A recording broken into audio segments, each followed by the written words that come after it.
Hello everyone, welcome to Crave Study Tamil.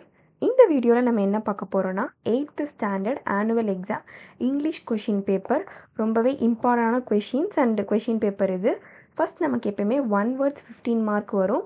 நீங்கள் இங்கே இருக்க கொஷின்ஸ் எல்லாமே தரவாக படிச்சுக்கோங்க. அதோடு சேர்த்து நீங்கள் என்ன பண்ணிக்கணும்னா புக் பேக்கில் இருக்க கொஷின்ஸையும் படிக்கணும்.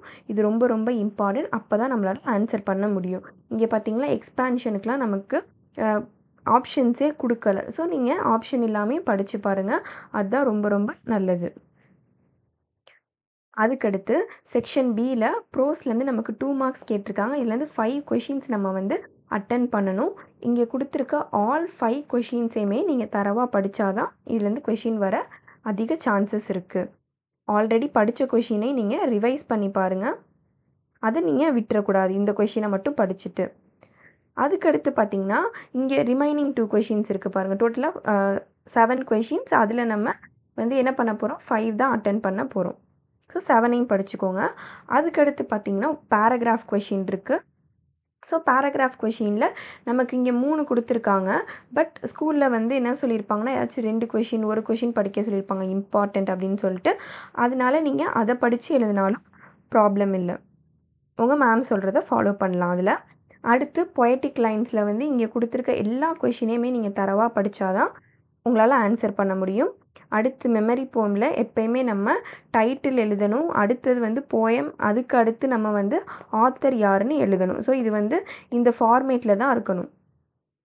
ஓகேவா? இங்கே கொடுத்துருக்க எல்லாமே அழகாக மார்க் பண்ணி படிக்க ஸ்டார்ட் பண்ணலாம். அடுத்து இங்கே கிராமர் செக்ஷனில் நமக்கு 1 வேர்ட்ஸ் கேட்டிருக்காங்க. ஸோ இங்கே கொடுத்துருக்க 1 வேர்ட்ஸே நீங்கள் தரவாக படிச்சுக்கோங்க. ஸோ இதை அப்படியே நான் ஸ்க்ரால் பண்ணுறேன், நீங்கள் அப்படியே மார்க் பண்ணிக்கோங்க. செக்ஷன் பிலையும் அதே மாதிரி தான் கேட்டிருக்காங்க. அடுத்து சப்ளிமெண்ட்ரிலேருந்து நமக்கு 1 வேர்ட்ஸ் வந்திருக்கு. இது சப்ளிமெண்ட்ரி செக்ஷன் நமக்கு நல்லா தெரிஞ்சாலே அழகாக மார்க் ஸ்கோர் பண்ணிடலாம். ஸோ அடுத்து ரீடிங் காம்ப்ரிஹென்ஷன் நமக்கு கேட்டிருக்காங்க. இது ரொம்பவே இம்பார்ட்டன்ட் ஆனது. ஸோ இதையும் நீங்கள் மறக்காமல் படிச்சுக்கணும்.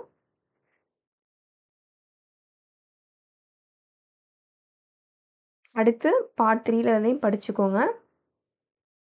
அடுத்து நம்ம ஃபைனல் செக்ஷன் வந்துட்டோம், பார்ட் 4.